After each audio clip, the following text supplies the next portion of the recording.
बच्चों में नफ़रत के रुझानात वालिदैन की तरबियत पर सवालिया निशान।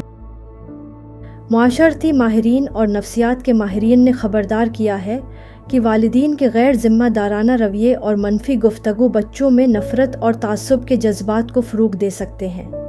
तहकीक के मुताबिक घरेलू माहौल में पैदा होने वाली मनफी सोच बच्चों की ज़हनी और जज्बाती नशोनमा पर गहरे असरात डालती है, जो आगे चलकर उनके रवैये और फ़ैसलों को मुतासिर करती है। माहिरीन का कहना है कि बच्चों के ज़हन किसी साफ़ तख्ती की मानंद होते हैं, जहाँ वालिदैन के अल्फाज और एमाल उनकी शख्सियत का नक्शा खींचते हैं।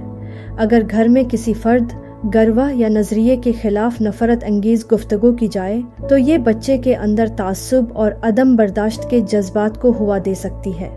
नतीजतन यह रवैये न सिर्फ बच्चे की समाजी ज़िंदगी बल्कि मजमूई तौर पर माशरे पर भी मनफी असर डाल सकते हैं। मारूफ माहिर नफ्सियात डॉक्टर फातिमा खान ने कहा, बच्चों को मोहब्बत, एहतराम और रवादारी जैसे जज्बात सिखाना वालिदैन की अवलीन जिम्मेदारी है। नफ़रत के बीज बोने के बजाय उन्हें इंसानियत के एहतराम का दर्स देना चाहिए ताकि वो एक मुस्बित और तरक्की पसंद शहरी बन सकें।